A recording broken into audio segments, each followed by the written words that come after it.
We have now released issue 3 of the New Thinking Aloud magazine. Download it for free at newthinkingaloud.org. New Thinking Aloud is a non-profit endeavor. Your contributions to the New Thinking Aloud Foundation make a meaningful difference in our ability to produce new videos.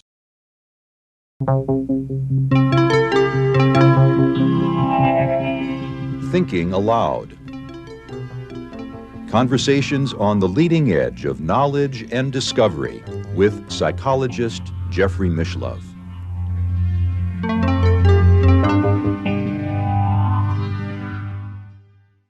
Hello, I'm Christopher Naughton. I'm happy to be working with Jeffrey Mishlove, longtime host of New Thinking Aloud, and his co-host, Emmy Vadnais. 50 years ago, the term near-death experience didn't even exist. That's because the first of my two guests today, Raymond Moody, had not yet published his groundbreaking book, Life After Life, in which he coined the term. In fact, Raymond originally directed this book at medical professionals, but he soon found out that it was a worldwide hit. Over 15 million copies have been sold since the 1970s. Raymond has also written extensively throughout his life on topics such as these and has authored, or co-authored, I should say, his sixth book with our second guest today, Paul Perry, an accomplished author in his own right, a filmmaker, a documentary producer. Paul has written on diverse topics such as near-death experiences, the life review, and the shared death experience, which we're going to get into today. He's also written on esoteric topics such as Hunter S. Thompson, Ken Kesey, the life of Jesus in Egypt, and Christopher Columbus. Their book together, Proof of Life After Life, 7 Reasons to Believe There Is an Afterlife. Raymond Moody joins us from Sarasota, Florida. Paul Perry is in Phoenix, Arizona. Raymond, Paul, it's good to have you guys along today. Thanks for joining me. Obviously, this is not your first time out to the rodeo. Sixth book that you guys are writing together. And Raymond, you've written so many books about this over the years, but this is the first time you've ever used the word proof in any title, in any subtitle. And I know you've been, a real stickler for separating what you call pseudoscience from science. I know some other authors have gotten in a little quote-unquote trouble by putting titles like proof in their title. I mean, Eben Alexander said the publishers kind of pushed him in that direction. Why did you put it in the title of this book? I did because as a professor of logic, I can defend it. There's a lot of different concepts of truth ranging from strict mathematical or logical proof down to the tabloid headlines about proof. But where I'm headed for that is that I want to make this statement that for those who are concerned about the question of an afterlife, I now say that if it is okay, it is rational for somebody to say, on the basis of what we have now, that they are confident that there's an afterlife. It's now the logical apparatus or the thinking apparatus is available so that you can think through the question of an afterlife in a new way that you don't have to get into the pseudoscience and stuff. And that's in the background. It's not something, it's what most people want to hear when they hear about the afterlife. They want to hear about stories, right? And they'll listen to the stories on and on and on. But Plato pointed out you could have a bazillion stories that doesn't add up to proof of an afterlife. Because what set of concepts do you use to connect the stories to the statement that there's an afterlife? And that has always been unsolved, but I say it's solved now. And so that's why I'm confident if somebody wants to drill down on this and test me on it, I'm ready. And Paul, I would have to think, and a central focus, of course, of the book is the shared death experience. And I think that takes us one step closer, as Raymond was talking about, logical conclusions that life after death, that life after life, that consciousness is not relegated to the brain, is supported by the shared death experience. What is it and why does that hold water? Well, a shared death experience is when a living person who is well experiences the death experience of a person who's dying.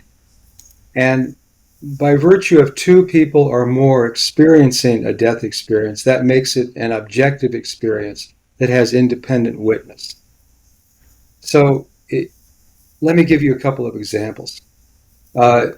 If you wake up, say if you wake up in the middle of the night and a relative is standing at the foot of your bed, and the relative gives you the news that they have unexpectedly died, and in the morning you find out that they have died, then that is a shared death experience. In other cases in this book, if you see a mist rising from a dying person's body, which oddly enough many people have, that is a shared death experience because they have seen something dramatic that takes place concurrent with death. Another example would be a person who's on an operating table and they've had a cardiac arrest, their heart has stopped. That's the gold standard that we've always used as being a gold standard of a near-death experience, because you can't argue that they're actually near death if their heart has stopped. But if they're able to recount accurately later what occurred in the operating room, or maybe what occurred out in a waiting room, they leave their body and they travel, then that would be a shared death experience. That's the type of evidence that proves that consciousness has left the body. Right. So you've got an objective observer. And again, Yeah. it's not a double-blind study with men with white lab coats in a laboratory somewhere. But these stories are common throughout cultures, throughout countries, throughout history. And Raymond, when you first wrote Life After Life in the 1970s, and again, you said, look, I'm not stating that this is science. These are stories that I'm sharing. But you weren't hearing a whole lot about shared death experiences at that time, right? You really were writing on near-death experiences. When did that start becoming a thing, if you will?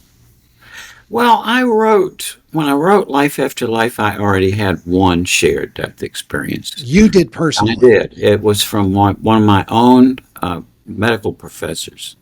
And when I went to medical school, the faculty knew I was investigating these things. So very shortly after I entered, this wonderful woman, the psychiatry professor, approached me in the bookstore, and she said, her exact words, Dr. Moody, I've been wanting to talk to you about some mentation I had while I was resuscitating my mother.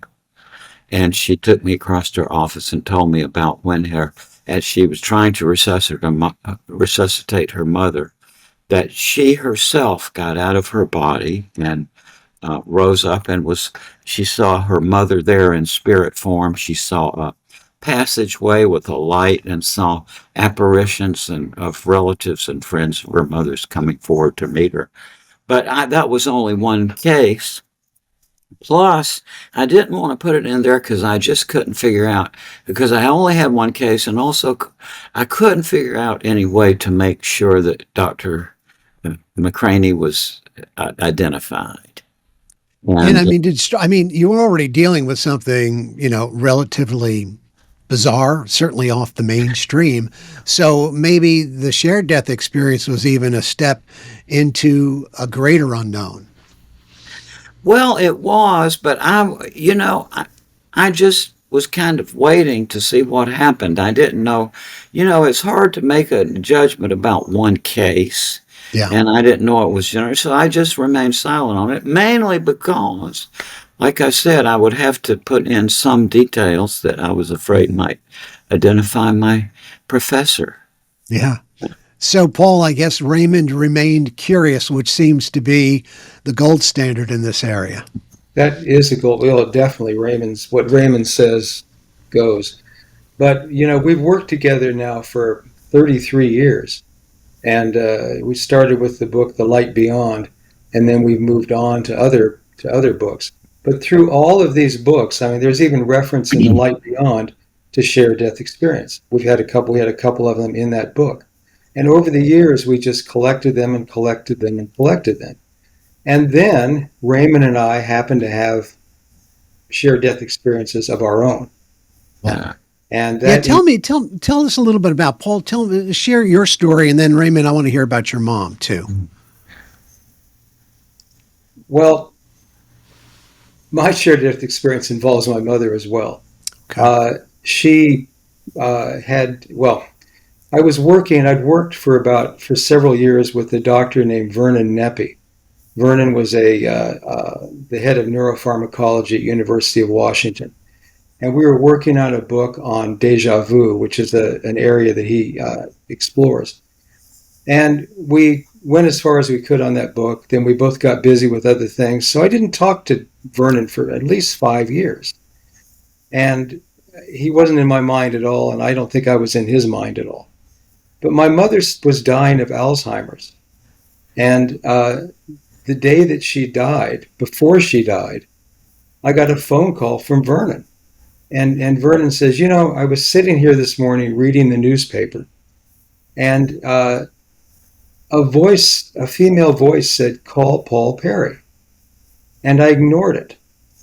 And he said about an hour later, I was still reading the sports section at that point, and the female voice again said, "Call Paul Perry." So I'm calling you, and I want to know why I'm supposed to call you. And I said, well, Vernon, my mother's dying of Alzheimer's. You have like the perfect expertise to discuss Alzheimer's. And so we did. He talked about some things that they had done experimentally with Alzheimer's patients.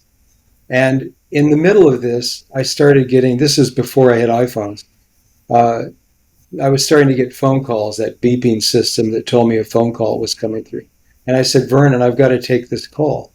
And I took it, and it was people at the care facility saying that my mother had just died.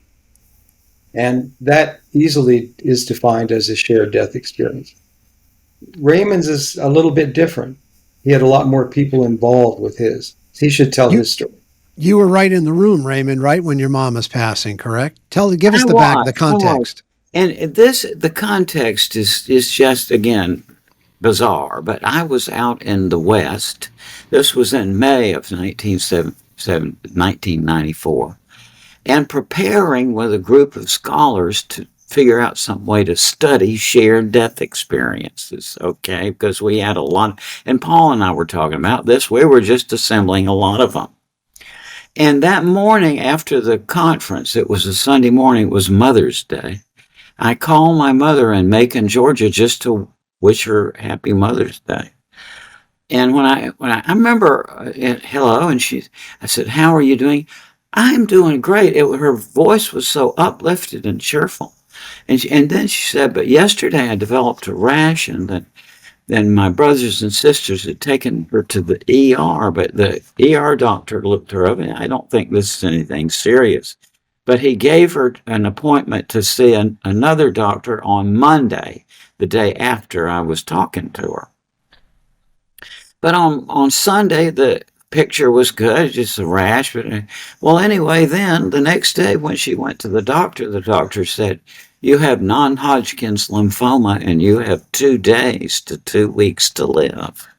And 2 weeks later, indeed, after she had been obtunded a couple of days and unconscious, but my sisters, my brother-in-law, and my wife and I there, and I mean, people say it's ineffable, and it is. I don't know exactly how to describe it, except that to me it's like the room.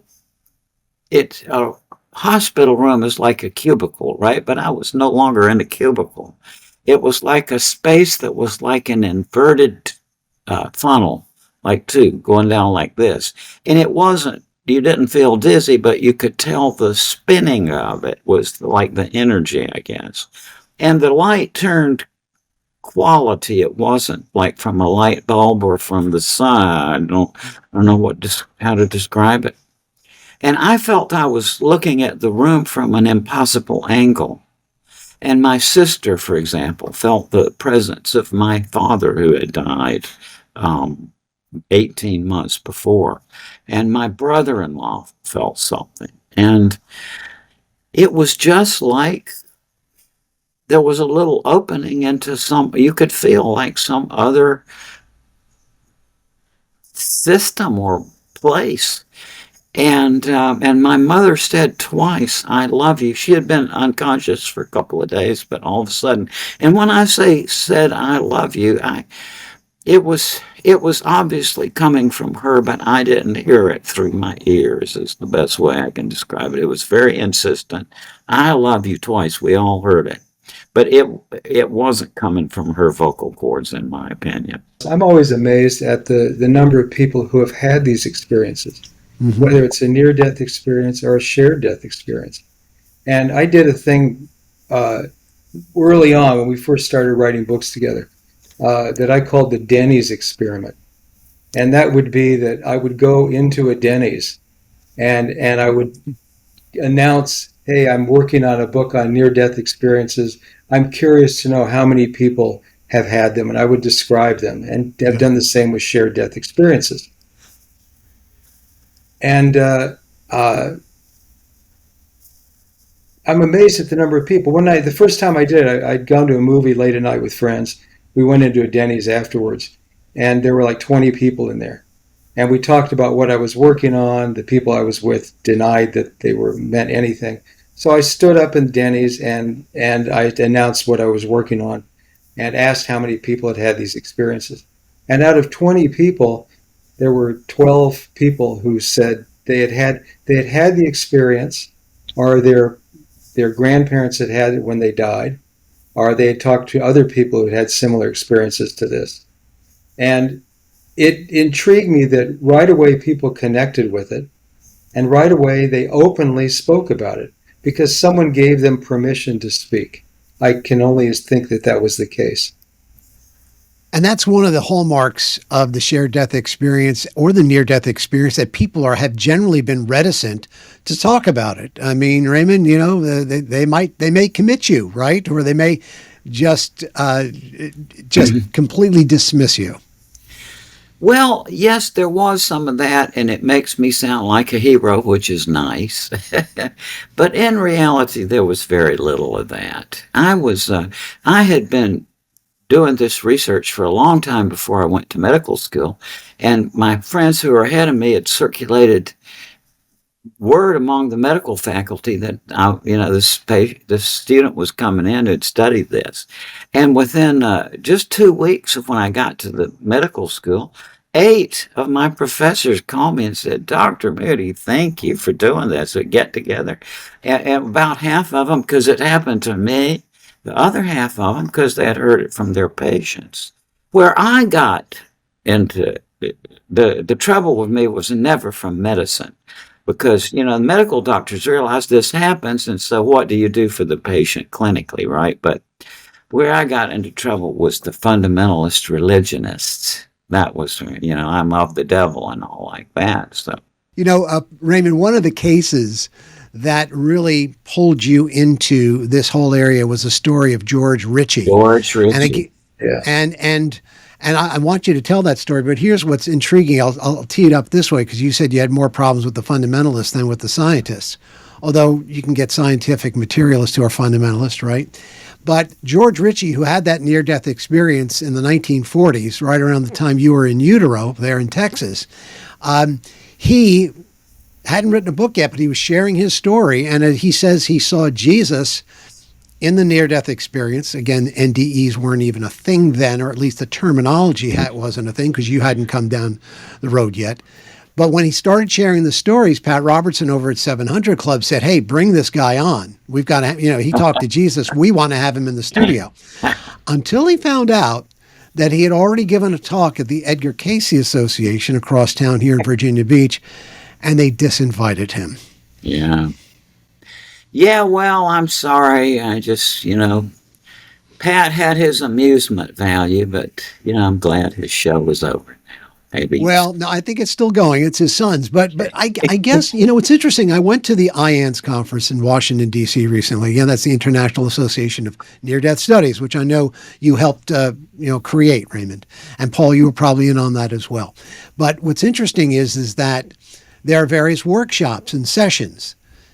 And one session was of a woman who was in an evangelical church, and she had a near-death experience, and her entire life changed. And I asked her, What's your relationship now like with your church? He says, well, I really couldn't go back to my church, but my pastor did endorse my book. So there's changes taking place There are changes everywhere. because it's see what has happened is Raymond Moody was no hero. It's what happened was these things have always been known. Plato and the Greek philosophers wrote about.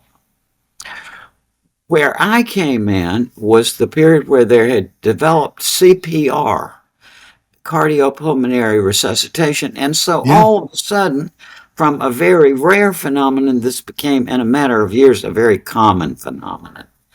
And so I just observed it and I wrote about it, and I knew full well that any doctor or psychologist who read that book, who would simply take the move of asking among his own patients, would confirm it. And I knew that would happen. It wasn't anything like courage. People, oh, you were so courageous. No, I knew what would happen.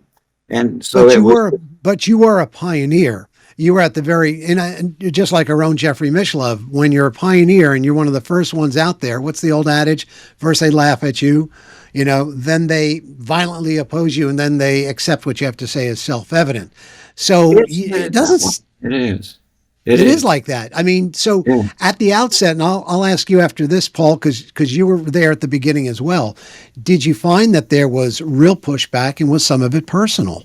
Raymond, I'll go to you first, Raymond. Well, yeah, there was some personal, yeah. It's just, human psychology is so fascinating to me. I just thank God every day that I studied forensic psychiatry, because it sure does give you an insight. Yeah, I got some, one of the things that is amazing to me, Christopher, is like in academia, for example.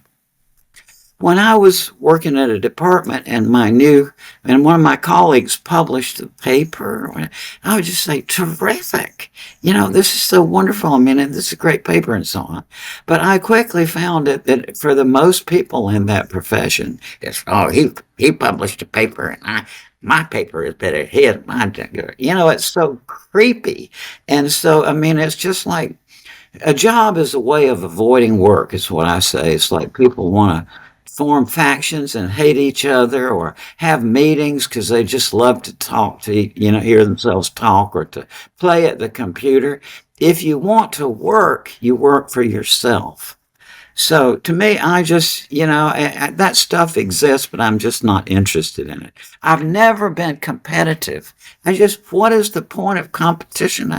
Let's working together, it works so much better. You learn a lot more. Paul, what of it? Your experience? What kind of pushback did you experience? When I first started out, which was really the book we did, Light Beyond, I was also writing a book on reversing heart disease with a doctor at Case Western University, Herman Hellerstein, cardiologist. And he asked me one day, we were at the hospital standing by a nurse's station, and he said, what else are you working on besides this book on heart disease? And I told him about near-death experiences. And he shook his head and he said, I've resuscitated hundreds of people. They always say hundreds or thousands. I've heard that a lot. But I've resuscitated hundreds of people, and never have I heard a near-death experience. And then he got called away from the station, and all the nurses came over to the stand where I was, and they said, we hear them all the time. And the problem is that most doctors, Hellerstein included, they don't talk to their patients, or they don't really dig in on what happened when they had a cardiac arrest. And that was the persistent view for a long time. Now it's changed, I think substantially changed. So with this book, I'm amazed at how many doctors we have talking about, I'll just call them paranormal experiences. Well, they now have the freedom to speak about it as well. It's not as out there anymore. And again, I have to thank you. We have to thank you, Raymond. You say, oh, okay, I'm not a hero. Okay. But you're a pioneer. You were there at the outset. You know what's interesting? My wife and I, or my life partner for many years, Valerie and I, one night we decided, okay, let's watch some TV before we go to bed. So Valerie suggests, why don't we go back to one of those early unsolved mystery programs from the 1980s? You know, Robert Stack, the old gumshoe, very serious about stuff. And it was on NDEs. And of course, there's Raymond, which I kind of expected to see you there. But also there was Melvin Morse, who, Paul, I know you've written a book with. And also there was a very young looking, several books, there you go. And there was a very young looking Bruce Grayson, who is with the University of Virginia's DOPS program, the Division of Perceptual Studies, which is, again, where you met Bruce at the University of Virginia, when after being a student of philosophy for many years, you actually ended up being taught by him in the realm of psychiatry. And it's almost like your souls were destined to meet, huh, Raymond? Oh, I think so. Bruce, as you know, I mean, how can you describe Bruce? He's just so real and so good. He is. And a co-founder of IANS with you, correct? And Kenneth Ring and some others as well. But when you were writing the book, okay, you weren't in the School of Psychiatry yet, correct? You were still collecting stories. In my third year of medical school. You were, okay, all right, and that's when you were collecting the stories. I was collecting the stories. I first heard George in 1965. I heard one other person while I was an undergraduate at UVA, Gleb Botkin by the name. But in September of 69, I started being a philosophy professor. And Plato's Phaedo is one of my favorite works, so that's one I taught a lot. And students would just naturally come, oh, this is really interesting. And I remember a kid said, when my grandma almost died, she had this experience. One of my students told me. I started talking about it in class. Pretty soon, faculty members, who would hear about it would come and they would say, yeah, that happened to me. And then every little civic club needs a speaker on Wednesday or Tuesday, right? So, this guy, and so pretty soon, and every place I went, I've never told anybody this, but so that's how it developed. And anybody who looks into this sympathetically is going to find the same thing. It's just no big deal to find cases of this. What you have to do, they're not going to tell somebody who's brusque, or you have to convey that you're willing to listen, what's interesting is that not long after your book, Life After Life, came out, even though, again, I think you were being pushed back against by fundamentalists who didn't like what they were hearing, by scientific materialists. Now I greatly enjoy it. Well, of course, but all these years later. But at first, there was that great push against us. This can't possibly be real. But here's what's interesting. It started to seep into the zeitgeist anyway. And I love looking at popular culture. Absolutely. 3 movies within 10 years. So the 1980s, we think of, Ronald Reagan and New Wave. It was also the same decade where Shirley MacLaine's Out on a Limb came out. But that movie, Resurrection, with Ellen Burstyn, that came out in 1980, and correct me if I'm wrong, I think Grayson thinks that there are a lot of NDE movies a lot earlier before that. But growing up as a young man in 1980, that movie, Resurrection, with Ellen Burstyn, took people through death, off the operating table, looking down, seeing their body, seeing the light, seeing friends and family that had already passed before them. So your work, because before that it was people experienced about it, what hadn't been popularized. Nobody had distilled it into a book yet. That had to be greatly gratifying to see movies and even television series that emulated your work. I think to somebody with Asperger's syndrome, such as myself, I just didn't even relate to that type of it. I'm interested in facts and things. I wasn't even socially apt enough to be able to respond to the kind of thing you're talking to. I don't know, but. Did you ever see those movies? Did you ever see Ghost or Defending My Life or some of the? You never did. Well, your handiwork's all over that. But go ahead, Raymond. Well, I just, like I said, I'm a book person. recently started putting books up on my shelf in a new place, a new room, and I figured out just that I have read 185 academic books in the last year. I had never kept track before because of no interest, but now that I've changed and so and my kids and my wife and my friends and then my work, and I'm not so interested in the social side of things. Got you. Paul, any feedback from you in this Well, I was just going to arena? say, just the other day, I picked up a copy, a DVD of that movie, Resurrection. Is that? Yes. Yeah, I just picked that one up. Gotcha. But there is still kickback. I mean, it's not everyone doesn't buy near-death experiences. And on Sunday, it was an example for me. I was invited to speak at a church about our upcoming book, and then I was disinvited in the same day because quote, all we need is Jesus. We don't need that stuff. We need is Jesus. And this Or is a it's actually sophisticated Jesus neighbor. down here. When When they ask me if I'm a Christian, I say, "Do you mean Jesus or Jesus?" It's a big difference there. I'm glad you said that rather than me, Raymond. So, But, on the other side of the coin, as you know, Jeff Long has done a lot of research on who has what when they have a near-death experience. I mean, he's gone through hundreds. He literally has gone through thousands of case studies. And one of the things he's found that he hasn't totally written about yet is that a very high percentage of people, regardless of their religious background, see Jesus. It's a very high percentage. I'm not a Bible thumper, but I find that intriguing. I've had 3 Muslims over the years who had near-death experiences who told me they saw Jesus. Now, even at the time when this was going on years ago, I was wondering whether, there is the prohibition of seeing an image of Muhammad, right? So I didn't know whether that was part of but anyway, they did say seeing Jesus. Yeah. Yeah, there's a lot of them that are very open to Jesus. He's supposed to come in on a white horse with Muhammad in the end times, so he's part of the team.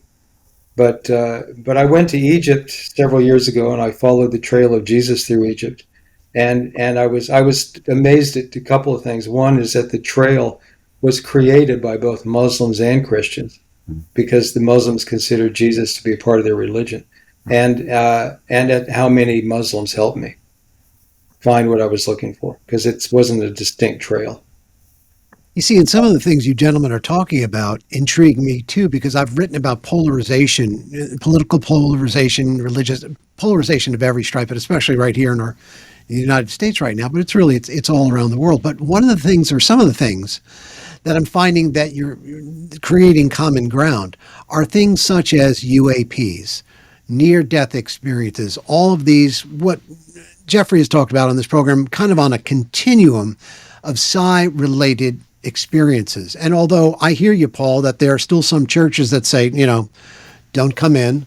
I mean, Jeffrey was disinvited to, a scientific group, I believe, in Nevada recently. He was invited, then disinvited, because it's still a little too woo for them. But there are people who consider themselves to be dyed-in-the-wool Christians who say, yeah, when my grandmother died, this happened. I had a shared death experience. So these are common experiences, regardless of your political persuasions, your color, your race, your religion, etc. In some ways, it's a great galvanizer, isn't it? Yeah. Oh, it is. It is, because it's non-political, for one thing. Although people can make anything out of politics, or make politics out of anything. Yeah. But for the most part, it's not political. Another thing is it goes right to the heart of spirituality. And a lot of people can't kick back against that, or don't. Yeah. And I would like to think, again, in a polarized age, and we find that a lot of young people are stepping away from churches and mosques and synagogues, and the largest religious group now are the nuns,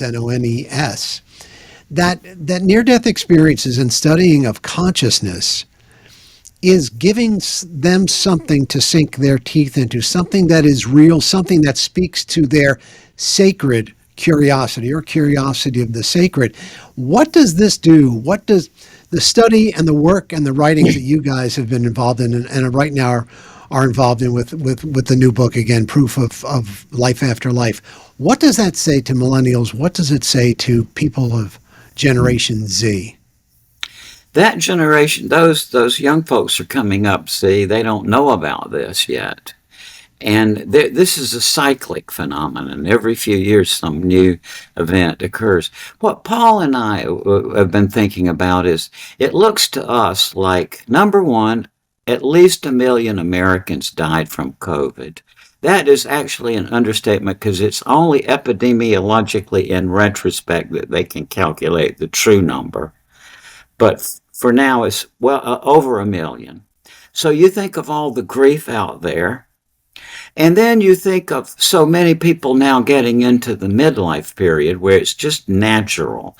It's Plato pointed out that when people, particularly successful people, get a certain age and they've spent their whole life connected to their business or their work, it's 50, 60, 70, people suddenly start, as Plato described, one of his people he was talking about, saying that Socrates, it's like when I've done my business very well, I've been preoccupied by my business all life, but now I'm this age, I suddenly remember all those stories I heard about the afterlife when I was a kid, and I develop a sense of urgency. I heard that constantly in my psychiatric. It's just like clockwork. And, people get to a certain age, and life after death is a developmental question. It comes on at certain periods of life development. One is when you lose a loved one to death, or when you're facing death yourself, or perhaps the most common one is older people. When they get to a certain age, they start naturally being curious about this. Mm-hmm.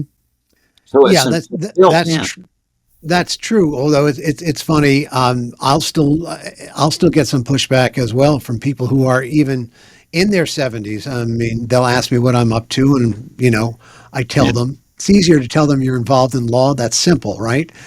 When you start talking about near-death experiences, and I actually had one friend of mine who's an atheist who said, "Are you trying to turn me into a believer?" And I'm not here to sell anything, Raymond. Neither are you and Paul. No. But again, it's our curiosity and it's our willingness to share some stories, right? I have no interest in trying to persuade anybody else that there's an afterlife. People have to go through their own process on that. But in terms of, and where I am, I give up. I just, I have a good friend whose name is Anthony Chicoria, Christopher. And Anthony has a PhD in physiology and an MD, and he's an orthopedic surgeon and professor of orthopedic surgeon at NYU. And I am a fanatical walker. Every day I have to do it. It's an addiction. Mm-hmm. And I ask myself, if heaven forbid something were to happen to my foot, would I surrender my foot to Anthony? Sure.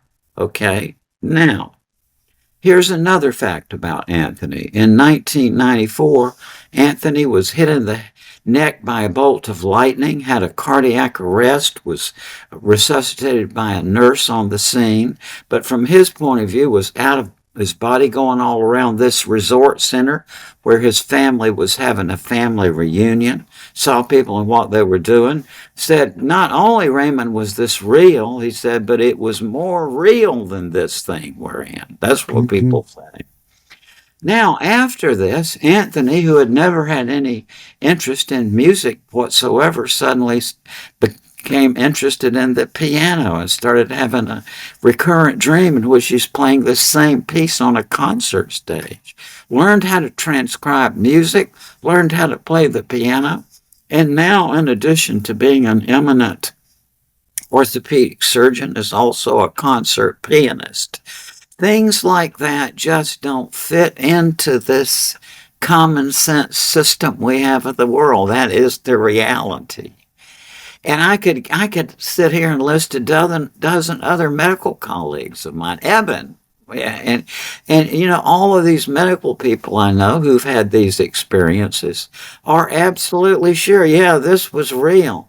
How can I deny their unanimous judgment that their experience was real, and still yet we'd be, would turn myself over to them if for medical treatment if heaven forbid I had an illness. So, Hmm. I mean, it's gotten to where see the afterlife is kind of penetrating this life.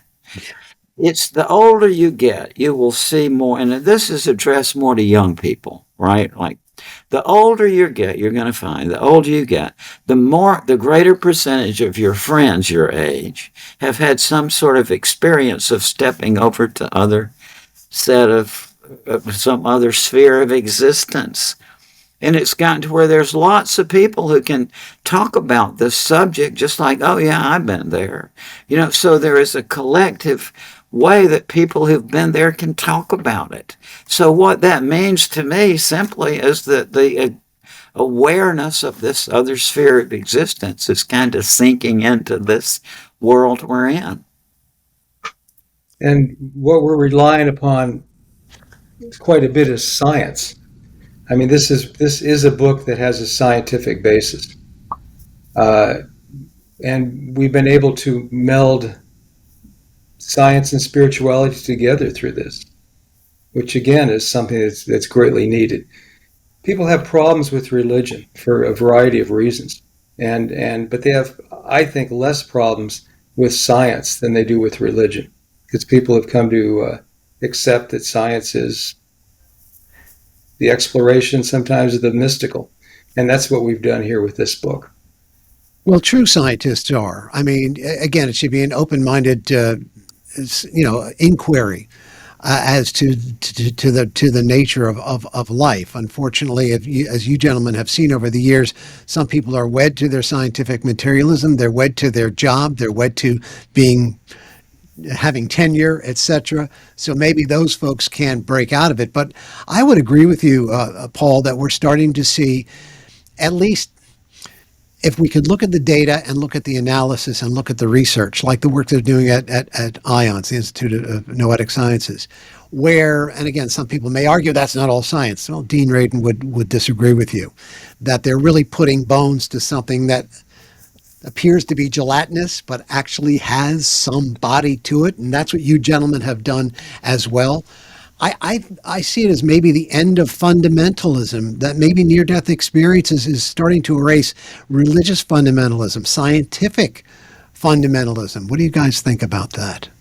Well, let me tell you one thing that I think, and I've thought this for some time now, since we started working on this, and then I spent a lot of time in Egypt studying Egyptian religion, and Raymond has spent a lot of time studying the Greek view on the afterlife. And that's this, is that I think religion sprang out of experiences like near-death experiences. I don't think it's the other way around. I think near-death experiences are as old as mankind, and there's a lot of proof behind that. You see it all over the walls in Egypt, and you see it in other archaeological digs where people are buried as though they are going to the afterlife. And so there's a lot that's there, and that needs to be accounted for as well. That is, there's a reason this sprang up. There's a basis in fact that near-death experiences and other things have gone to the fore like they have. You buy that, Raymond? Yeah, yeah. It's, there's a shift here, and we can't be exactly sure of what it is while it's going on, but I sure see it coming. Yeah, this is, and it stands to reason. This is a part of life. If we've gotten to our medical technology to the point where we can bring back people from a state that for eons was considered death, and they're telling us that, not only did they lose consciousness, but consciousness is enhanced and amplified. And that, I think, is sinking in with people. I see it all the time. Before I let you gentlemen go today, I mean, to me, the most fascinating aspect of all of the near-death experience, the shared death experiences that your research has and your writings have shared over time is the whole notion of a life review, which to me even goes beyond, these are experiences that people have. Not all the people have gone through NDEs, I understand, and you guys are going to tell me what the percentage is in a second here. But to me, it's the most fascinating for several reasons. But one is that, of course, it goes beyond the light and seeing your relatives, etc. Now you've got this panoramic view of your life and you relive every second down to the most minute detail. And the telltale sign of this is you get to step into the shoes of the people you've interacted with that you've even either have hurt or that you've loved. Tell us a little bit about the life review, why this is such an important part of it and why it's not fantasy, but actually makes some karmic sense, if you will. Raymond, you I first. think this is probably the part of the near-death experience that has most impact on people. I mean, it's basically what time stands still and a panorama appears around them consisting of everything they've ever thought or done. And they often review it in the presence of a being of absolute compassion in the form of a light who sort of helps you through it. And, it's difficult now to make the logical inference. I think that we will soon be able to make a logical inference that there is an afterlife. I can see how it's coming, but not yet. But I think that there is an airtight inference that we can make about these life reviews that I can't see how anybody could quarrel with this, okay? And it's startling. And it is that, at least for some of us, life is a two-phase process. First, you live it forward as the actor or protagonist. Then time stands still. There's a 180-degree turnaround. And you see the same action through the eyes and feelings of the other characters. Now that, to me, is indubitable. I mean, it happens, at least for some of us. And the implications of that, to me, are just absolutely profound. That we're all one, right? You talk about the oneness. There's an ultimate unity. That's right. It all connects up. Yep. Paul, what are the percentages of the cases would you say that you guys have studied where there's the life review is part of the near-death experience? And then maybe share a story or two about the life review itself. Now, Raymond, I'm going to say, what do you think, 30 to 40% of the people have a life review? It's very hard to say. I would say probably are in that range. Wow. Yeah. That high. Yeah. But it's also very hard to say. It depends on how you gather the information.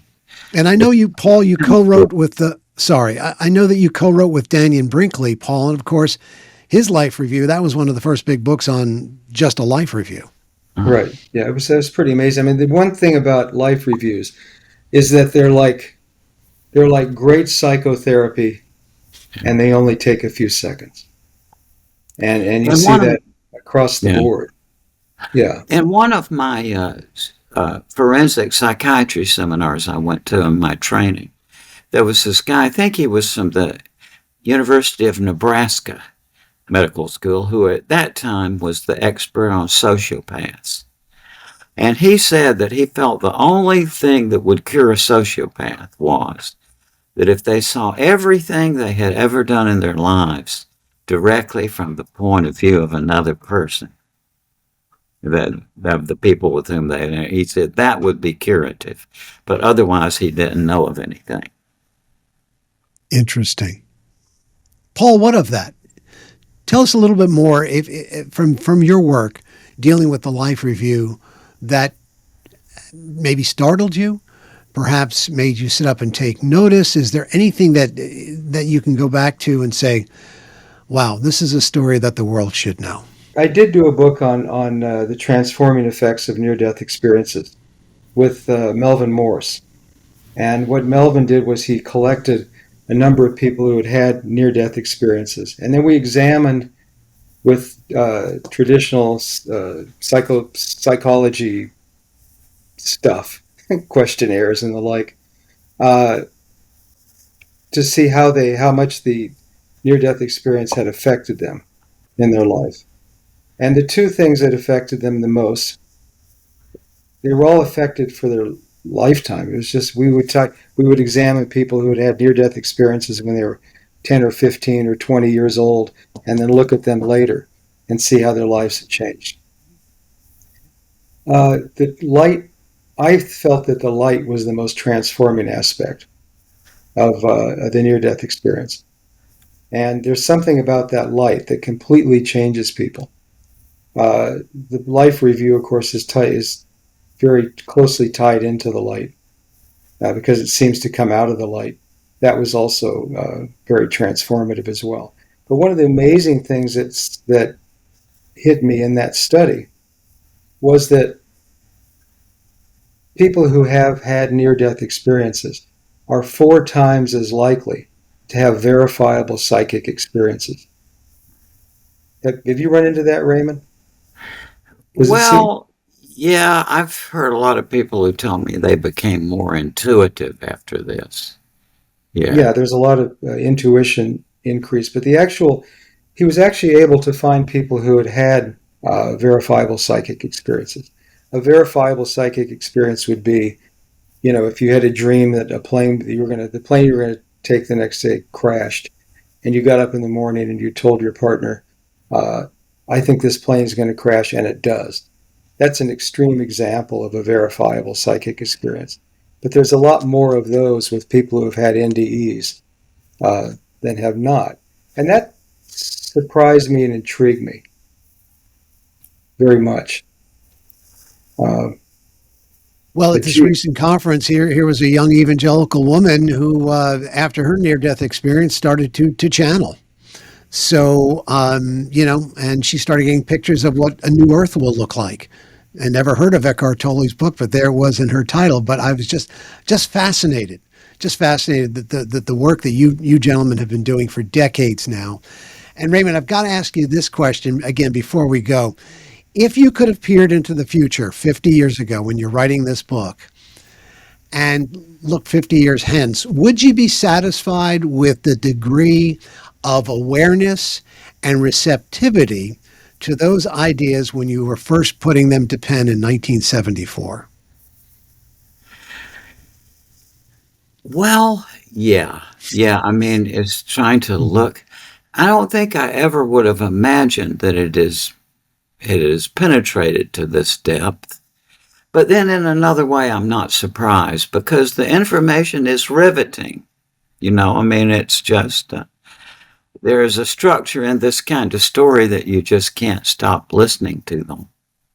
And so I'm not really surprised.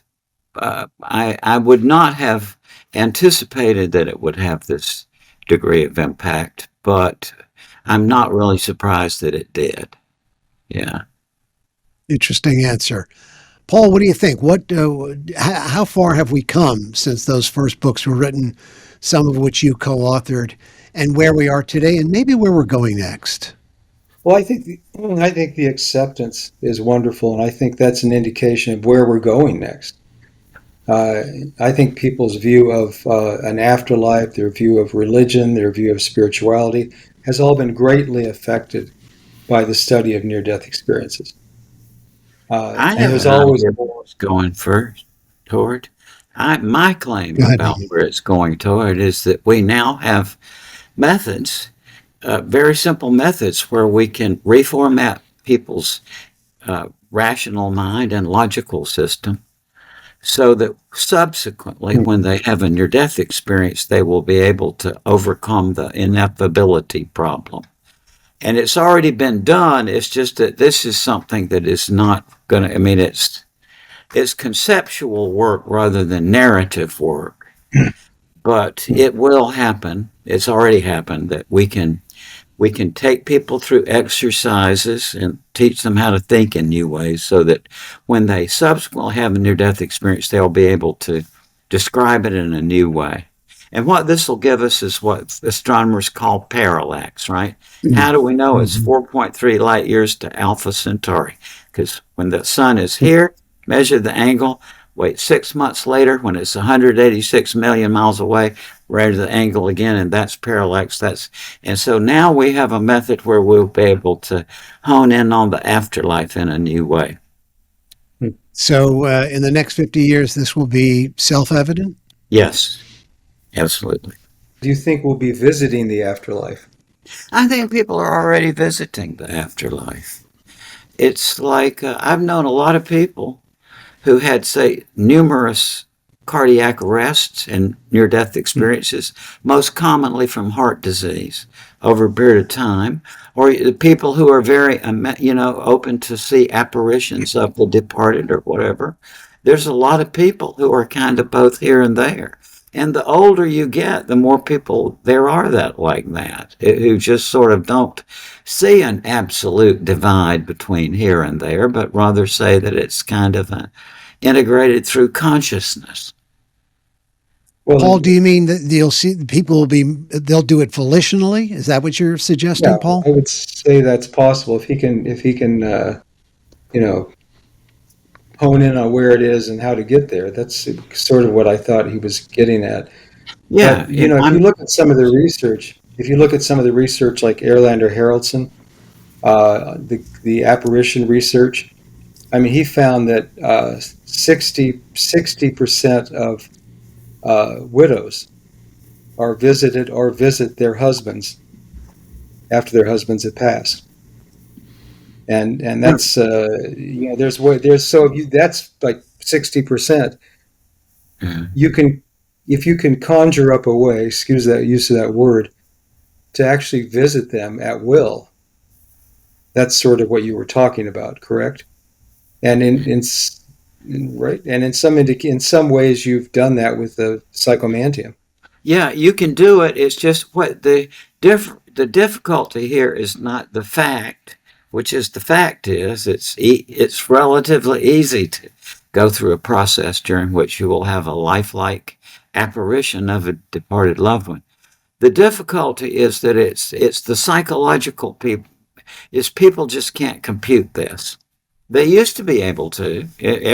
People in ancient Greece could, even in the Victorian era people could, but now it's against the temper of the times. But nonetheless, the fact is that it's fairly easy to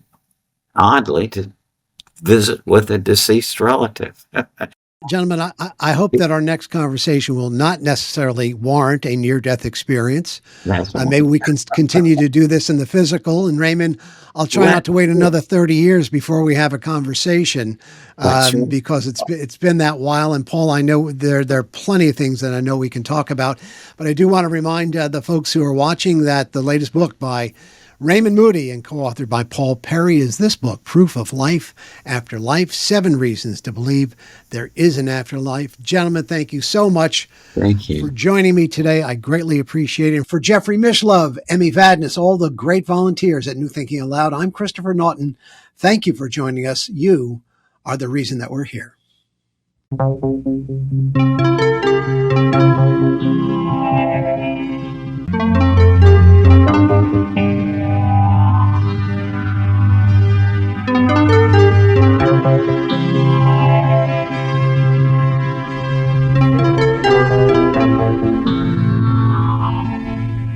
I imagine that by now many of you already realize that in conjunction with White Crow Books, we've just launched the New Thinking Aloud Dialogues book imprint, and our first title is There Life After Death?